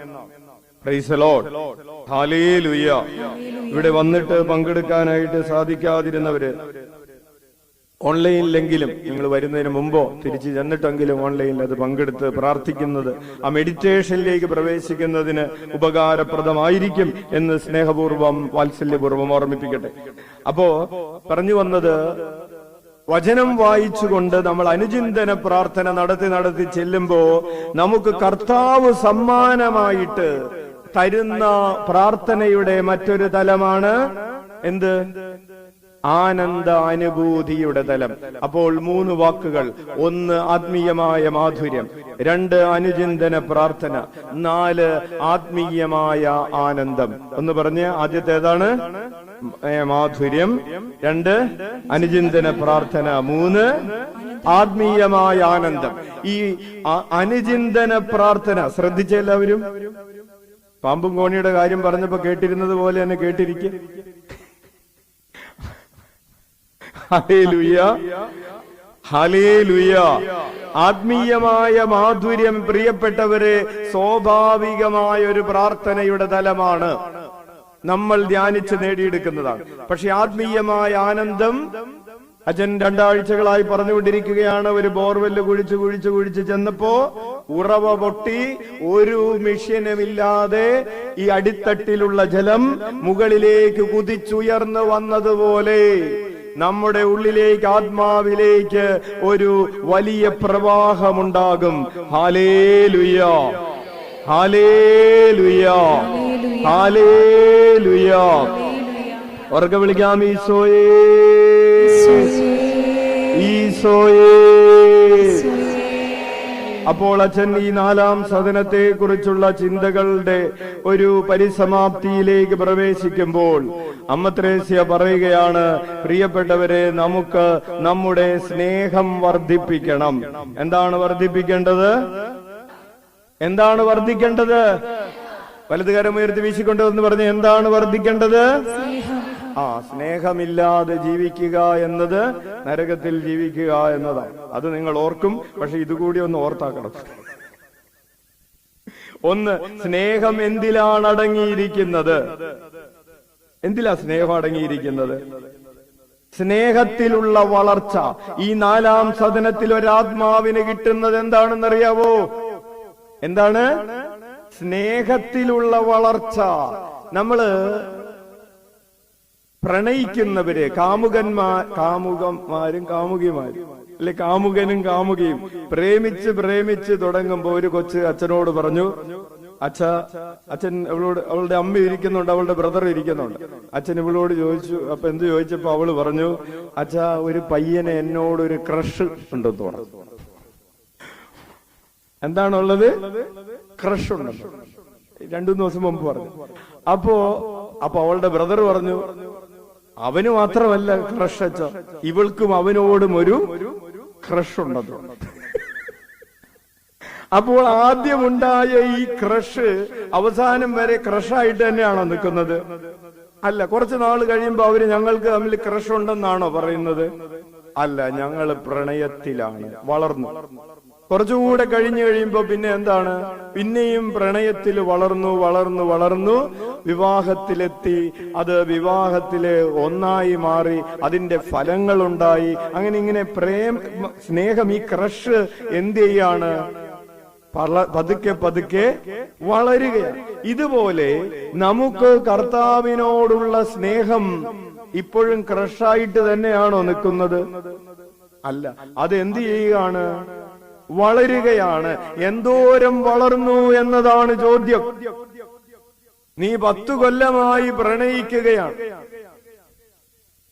എന്നിട്ട് നിന്റെ പ്രണയത്തിന് വളർച്ചയില്ല എങ്കിൽ, നീ 10 കൊല്ലമായിട്ട് 2 പേര് തമ്മിൽ പ്രണയിച്ചുകൊണ്ടിരിക്കുകയാണ്, ഇപ്പൊ പ്രണയം മൂത്ത് ഭയങ്കര അടിയാണ്. ഫോൺ എടുത്തില്ലെങ്കിൽ, വിളിക്കുമ്പോ തന്നെ എടുത്തില്ലെങ്കിൽ വഴക്ക്, മെസ്സേജ് ഇട്ടിട്ട് അപ്പൊ തന്നെ കണ്ടില്ലെങ്കിൽ വഴക്ക്, തൊട്ടതിനും പിടിച്ചതിനും ഒക്കെ വഴക്കാണ്, ദേഷ്യമാണ്. പിന്നെ ഇടക്കിടക്ക് ബ്ലോക്കാക്കും, ഇടക്കിടക്ക് അൺബ്ലോക്ക് ആക്കും. കളിയാണ്. ബ്ലോക്ക്, അൺബ്ലോക്ക്, കുളം കര എന്ന് പറയുന്ന കളിയല്ലേ. Hallelujah, hallelujah. പ്രിയപ്പെട്ടവരെ, അത് മനുഷ്യന്റെ പ്രണയത്തിൽ ഉള്ള കാര്യമാണ്. അതല്ല യഥാർത്ഥത്തിലുള്ള പ്രണയത്തിന്റെ വളർച്ച എന്ന് പറയുന്നത്. യഥാർത്ഥത്തിലുള്ള പ്രണയത്തിന്റെ വളർച്ച അപരന്റെ കുറവ് കാണുമ്പോ അപ്പൊ തന്നെ ബ്ലോക്ക് ആക്കുന്നതല്ല. ആണോ? അപ്പൊ തന്നെ ബ്ലോക്ക് ആക്കുന്നു, 2 ദിവസം വിളിക്കുന്നില്ല. കല്യാണം ഉറപ്പിച്ചു വെച്ചിരിക്കായിരിക്കും. പക്ഷേ ഈ പ്രണയത്തിലുള്ള വളർച്ച എന്ന് പറയുന്നത് അപരന്റെ കുറവ് കാണുമ്പോൾ പോലും, അല്ലെങ്കിൽ കർത്താവ് ഒരു ദിവസം ഇപ്പോ അൽഫോൻസാമ പറഞ്ഞതുപോലെ സ്നേഹം ഇങ്ങനെ മൂത്ത് കർത്താവിന്റെ സ്നേഹം അവൾ അനുഭവിക്കുന്നത് സഹനത്തിലൂടെയാണ്. ഒരു ദിവസം സഹനം കിട്ടിയില്ല എങ്കിൽ, ദൈവത്തിന്റെ സ്പർശനം അനുഭവിക്കാൻ പറ്റുന്നില്ലെങ്കിൽ അൽഫോൻസാമ ചോദിക്കുകയാണ്, നീ എന്നെ മറന്നോ എന്ന് ചോദിക്കുകയാണ്. പ്രിയപ്പെട്ടവരെ, സ്നേഹത്തിൽ നമുക്ക് ഇങ്ങനെ പ്രാർത്ഥിക്കണം, സ്നേഹത്തിൽ എന്നെ വളർത്തണമേ. പറഞ്ഞേ, ഈശോയേ, അങ്ങയോടുള്ള സ്നേഹത്തിൽ എന്നെ വളർത്തണമേ. ഹോസിയായുടെ പുസ്തകം 6:6 നമ്മൾ വായിക്കുകയാണ്. ഹോസിയ 6:6 ദൈവം പറയുകയാണ്, ബലിയല്ല സ്നേഹമാണ് ഞാൻ ആഗ്രഹിക്കുന്നത്. വലത് കരം ഉയർത്തി വീശിക്കൊണ്ടെന്ന് പറഞ്ഞ്, ബലിയല്ല സ്നേഹമാണ് ഞാൻ ആഗ്രഹിക്കുന്നത്. അതായത് നീ കൊണ്ടുവരുന്ന സമ്മാനങ്ങളല്ല എനിക്ക് പ്രയോജനപ്പെട്ടത്. ഒരു ഭർത്താവ് പറയുകയാണ്, ഞാൻ ഇവൾക്ക് ഒന്നിനും ഒരു കുറവ് വരുത്തിയിട്ടില്ല. എന്തെങ്കിലും കുറവ് വരുത്തിയിട്ടുണ്ടോ എന്ന് ചോദിക്ക്. എന്തെങ്കിലും പറഞ്ഞിട്ട് മേടിച്ചു കൊടുക്കാതിരുന്നിട്ടുണ്ടോ എന്ന് ചോദിക്ക്. ആ സ്വരം കേട്ടാൽ അറിയാം, ഒരു കരുണയില്ലാത്ത സ്വരമാണ്. നീ എല്ലാം മേടിച്ചു കൊടുത്തിട്ടുണ്ടെന്നുള്ളത് സത്യമാണ്. നീ കരുണയോടുകൂടെ ഒരു വാക്ക് പറഞ്ഞിട്ടുണ്ടോ? സ്നേഹത്തോടുകൂടെ നീ ഒന്ന് നോക്കിയിട്ടുണ്ടോ? കരുതലോടുകൂടെ ഒന്ന് നീ തലോടിയിട്ടുണ്ടോ? കർത്താവ് പറയുകയാണ്, ബലിയല്ല സ്നേഹമാണ്, ബലി അർപ്പണമല്ല, ബലി വസ്തുക്കളല്ല ഞാൻ ആഗ്രഹിക്കുന്നത്, നിന്റെ ഹൃദയത്തിലുള്ള സ്നേഹമാണ്. ഉറക്കെ വിളിക്കാം, ഈശോയേ. അപ്പോൾ എന്തിലാണ് സ്നേഹമടങ്ങിയിരിക്കുന്നത്? സ്വന്തം അമത്രേസ്യ എഴുതുന്നു, സ്വന്തം ലാഭവും ആനന്ദവും സുഖവും പരിത്യജിച്ച്, സ്വന്തം ലാഭങ്ങൾ പരിത്യജിച്ച്, സ്വന്തം ആനന്ദം പരിത്യജിച്ച്, സ്വന്തം സുഖം പരിത്യജിച്ച്, സ്വയം മറന്ന് മഹത്വവും സ്തുതിയും മാത്രം, ദൈവസ്തുതിയും മാത്രം ലക്ഷ്യം വയ്ക്കുന്ന വ്യക്തിയായി തീരുക. ഉറക്കെ വിളിക്കാം, ഈശോയേ. അപ്പോൾ സ്നേഹിക്കാൻ പോകുമ്പോൾ ആദ്യം മനുഷ്യനും തമ്മിലുള്ള സ്നേഹത്തെ കുറിച്ച് പറയട്ടെ. നീ സ്നേഹിക്കാൻ പോകുമ്പോ സ്വന്തം ലാഭം മറക്കണമെന്ന്. അങ്ങനെയാണെങ്കിൽ പിന്നെ സ്നേഹിക്കാൻ പോകണം.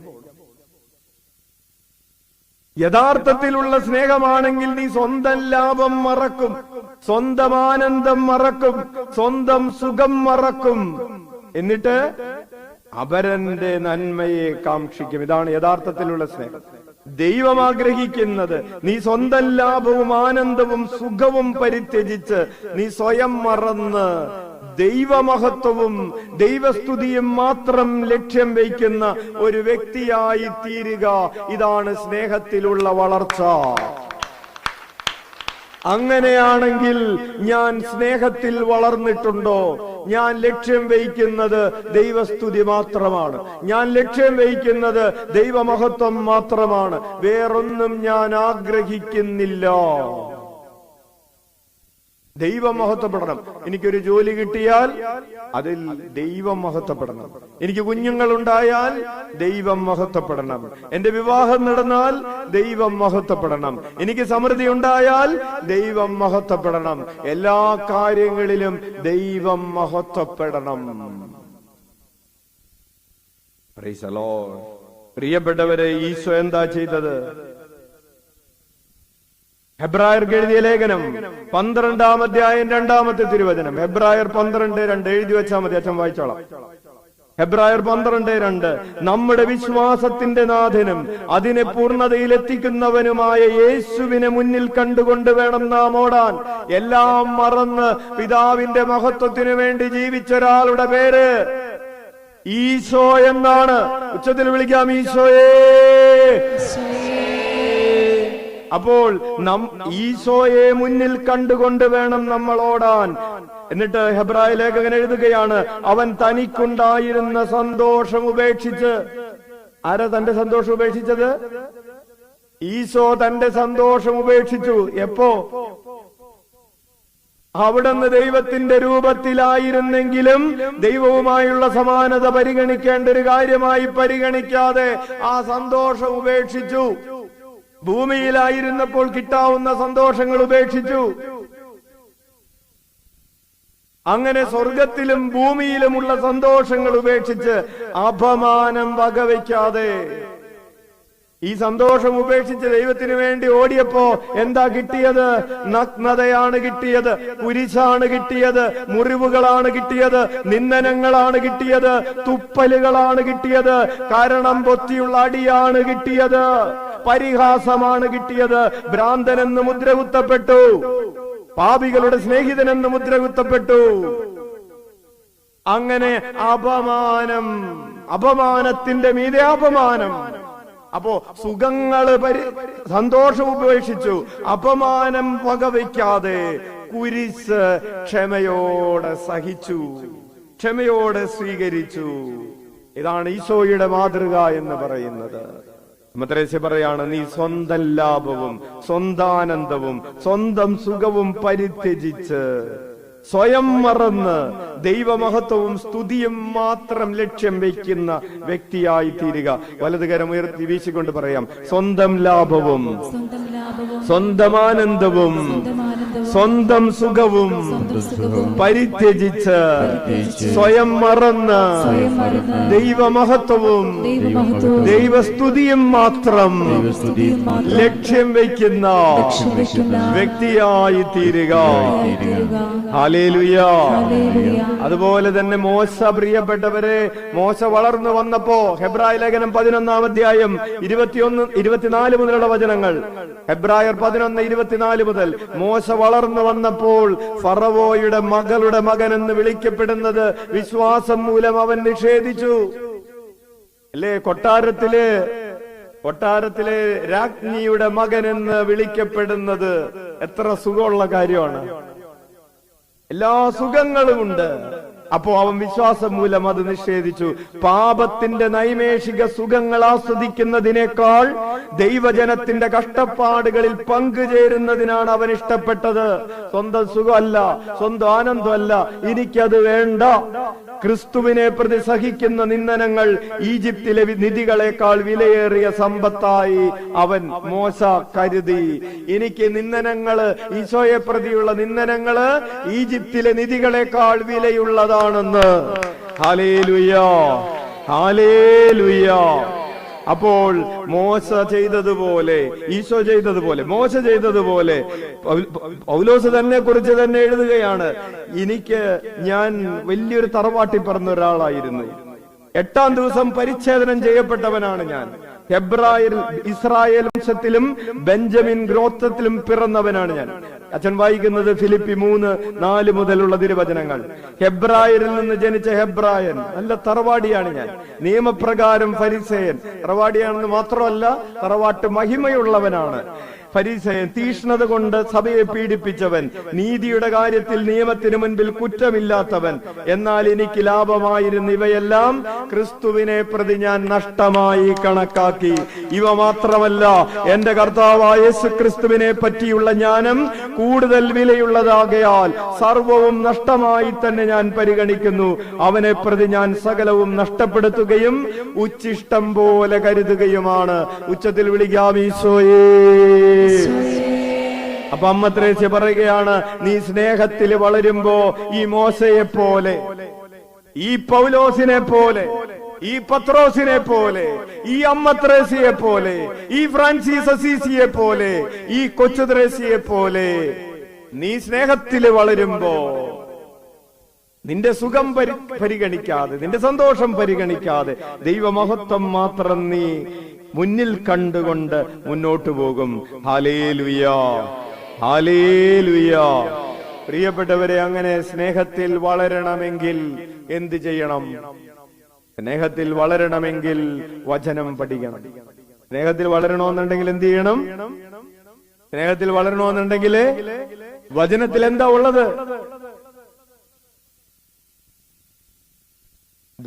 വചനം പഠിക്കുമ്പോ, അച്ഛനിത് പറഞ്ഞ് അവസാനിപ്പിക്കാം. സ്നേഹത്തിൽ വളരാൻ എന്ത് ചെയ്യണം എന്നുള്ള പഠനം നമുക്ക് അടുത്ത ആഴ്ച തുടരാം. അപ്പോൾ സ്നേഹത്തിൽ വളരാനായിട്ട് വചനം പഠിച്ചാൽ എങ്ങനെ സ്നേഹത്തിൽ വളരും? ഒരു ഉദാഹരണം പറഞ്ഞ് അവസാനിപ്പിക്കാം. നമ്മൾ ഉൽപ്പത്തി പുസ്തകമാണ് പഠിക്കുന്നതെന്ന് വിചാരിക്കുക. ഉൽപ്പത്തി പുസ്തകത്തിൽ എന്താണുള്ളത്?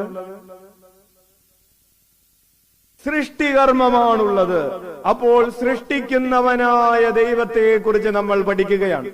നമ്മൾ പിറന്നത് ഏതോ ഒരു മഹാവിസ്ഫോടനം മൂലമല്ല. ബിഗ് ബാങ് എന്ന് പറയുന്ന തിയറി പ്രചരിപ്പിക്കുന്ന ആളുകളുണ്ട്. അവര് പറയുകയാണ് വലിയൊരു പൊട്ടിത്തെറിയുണ്ടായി. ആ പൊട്ടിത്തെറിയുടെ പരിണിത ഫലമായിട്ട് ഭൂമിയുണ്ടായി. ഭൂമിയിൽ അതിന്റെ പരിണിത ഫലമായി കുറെ നാള് കഴിഞ്ഞപ്പോ ഏകകോശ ജീവികളുണ്ടായി. ഈ ഏകകോശ ജീവികൾ കുറെ നാള് കഴിഞ്ഞപ്പോ ബഹുകോശ ജീവികളായി. അത് ഇഴഞ്ഞു നടക്കുന്ന ജീവികളായിരുന്നു. ഇഴഞ്ഞു നടക്കുന്ന ജീവികൾ കുറെ നാള് കഴിഞ്ഞപ്പോ നേരെ നടക്കാൻ തുടങ്ങി. നേരെ നടക്കാൻ തുടങ്ങിയ ജീവികൾ കുറെ നാള് കഴിഞ്ഞപ്പോ മനുഷ്യനെ ചുരുക്കി പറഞ്ഞു. അപ്പോൾ ഒരു കൊച്ചു വന്നിട്ട് ഇപ്പൊ അമ്മനോട് പറയണം, 9ാം ക്ലാസ്സിൽ പഠിക്കുന്ന കൊച്ചു വന്നിട്ട് പറയുന്നു, അമ്മേ ഇത് കണ്ടില്ലേ, യൂട്യൂബിൽ ഈ ടോക്ക് കേട്ടില്ലേ? എന്താണ് ആ ടോക്ക്? എല്ലാം പൊട്ടിത്തെറിയുടെ ഫലമാണ്. എല്ലാം പൊട്ടിത്തെറിയുടെ മഹാവിസ്ഫോടനം എന്നൊക്കെ പറഞ്ഞ് വലിയ വലിയ വാക്കുകൾ, വായെ കൊള്ളാത്ത വാക്കുകളൊക്കെ കേട്ട് കഴിഞ്ഞപ്പോ കൊച്ചു പറയാണ്, ഞാനിനി പള്ളി പോകുന്നില്ല. ഒരു കൊച്ചിനെയും കൊണ്ട് അപ്പനും അമ്മയും വന്നിരുന്നു. അച്ഛൻ ഇവനിപ്പോ പറയുന്നത് എല്ലാം പൊട്ടിത്തെറിയുടെ ഫലമാണ്. അപ്പനും അമ്മയും പൊട്ടിത്തെറിച്ചതിന്റെ ഫലമാണ്. എല്ലാം പൊട്ടിത്തെറിയുടെ ഫലമാണ്. ഇവൻ പള്ളി പോകുന്നില്ല, പ്രാർത്ഥിക്കുന്നില്ല. വൈകുന്നേരം പ്രാർത്ഥന എത്തിക്കാൻ വിളിച്ച അവൻ പറയും, നിങ്ങൾ എത്തിച്ചു, എനിക്ക് വിശ്വാസമില്ല. 9ാം ക്ലാസ്. അപ്പോൾ പ്രിയപ്പെട്ടവരെ, വചനം പഠിച്ച് നീ ദൈവത്തോടുള്ള സ്നേഹത്തിൽ വളരുന്നൊരു കുഞ്ഞ്, നീ വചനം ധ്യാനിക്കുമ്പോ നീ ഒരു കാര്യം മനസ്സിലാക്കുന്നു. നീ ഒരു പൊട്ടിത്തെറിയുടെയും ഫലമല്ല, നീ ഒരു പരിണാമത്തിന്റെയും ഫലമല്ല. ദൈവം നിന്നെ നിന്റെ അമ്മയുടെ ഉദരത്തിൽ വളരെ ശ്രദ്ധയോടുകൂടെ നിന്റെ കയ്യും കാലും കണ്ണും കാതും രൂപപ്പെടുത്തിയതാണ് കുഞ്ഞേ. ഉറക്കെ വിളിക്കാം, ഈശോയേ, ഈശോയേ. അപ്പോൾ നിന്നെ സൃഷ്ടിച്ച നിന്റെ അപ്പനാണ് നിന്റെ ദൈവമെന്ന്, നിന്നെ പരിപാലിക്കുന്ന നിന്റെ താതനാണ് നിന്റെ ദൈവമെന്ന്, നിന്നെ പാലൂട്ടി വളർത്തുന്ന നിന്റെ അമ്മയാണ് നിന്റെ ദൈവമെന്ന് നീ വചനം പഠിക്കുമ്പോ നിനക്ക് വെളിപ്പെട്ട് കിട്ടും. അങ്ങനെ വചനം പഠിക്കുന്ന മനുഷ്യന് ദൈവത്തോടുള്ള സ്നേഹം വർദ്ധിക്കും. ഉച്ചത്തിൽ വിളിക്കാം, ഈശോയേ. അതുകൊണ്ടാണ് ഇന്ന് നമ്മൾ പ്രഭാതത്തിൽ ധ്യാനിച്ചത് പ്രഭാഷകന്റെ പുസ്തകം 2:3 ജോസഫ് അച്ഛൻ മെഡിറ്റേഷന് വേണ്ടി ഉപയോഗിച്ചത്. അവിടത്തോട് വിട്ടകലാതെ ചേർന്ന് നിൽക്കുക. എന്താണ് ആരോട് വിട്ടകലാതെയാണ് ചേർന്ന് നിൽക്കേണ്ടത്? കർത്താവിൽ നിന്ന് വിട്ടകലാതെ ചേർന്ന് നിൽക്കുക. ഹല്ലേലൂയ. തുടർന്ന് നമ്മൾ പഠിച്ചു, വിശ്വാസം, സ്നേഹം എല്ലാം വിശ്വസിക്കുന്നു, പരസ്പരം വിശ്വാസത്തിൽ വളർച്ചയുള്ളവരാകുക. ഹല്ലേലൂയ. 3ാമതായി നമ്മൾ പഠിക്കുകയാണ്, ഈശോയോടുള്ള സ്നേഹത്തിൽ വളരുക. Praise the Lord. ഈ ഒരു ചെറിയ സമയത്തിൽ നമ്മൾ കണ്ട 2-3 കാര്യങ്ങൾ, പ്രിയപ്പെട്ടവരെ, പ്രാർത്ഥിക്കുമ്പോ പ്രലോഭനങ്ങൾ വർദ്ധിക്കുമെന്ന് അമ്മ ത്രേസ്യ പഠിപ്പിച്ചിട്ടുണ്ട്. പരീക്ഷണങ്ങൾ വർദ്ധിക്കും. അപ്പോൾ നമ്മൾ എന്ത് ചെയ്യണം? ഒരു കാര്യത്തിലും കർത്താവിനെ നിന്ദിക്കാതിരിക്കാൻ ശ്രദ്ധയുള്ളവരാകുക. 2, സ്വന്തം സുഖവും സന്തോഷവും ശ്രദ്ധിക്കാതെ, അത് ലക്ഷ്യമാക്കി മാറ്റാതെ, കർത്താവിന്റെ സ്തുതിയും മഹത്വവും ലക്ഷ്യമാക്കി ജീവിക്കുക. അത് മറ്റൊരു വചനത്തിന്റെ വ്യാഖ്യാനമാണ്. അതായത് നീ ആദ്യം ദൈവത്തിന്റെ രാജ്യവും ദൈവത്തിന്റെ നീതിയും അന്വേഷിക്കുക എന്ന വചനത്തിന്റെ വ്യാഖ്യാനമാണ് അമ്മ ത്രേസ്യ മറ്റു വാക്കുകളിൽ എഴുതുന്നത്. നീ ദൈവമഹത്വവും ദൈവസ്തുതിയും ലക്ഷ്യമാക്കി ജീവിക്കുക, നിന്റെ സ്വന്തം സുഖവും നോക്കാതെ. Hallelujah, hallelujah. നീ സ്നേഹത്തിൽ വളരുക. സ്നേഹത്തിൽ വളരാനുള്ള വഴികൾ നമ്മൾ തുടർന്ന് പഠിക്കുന്നതായിരിക്കും. Praise the Lord.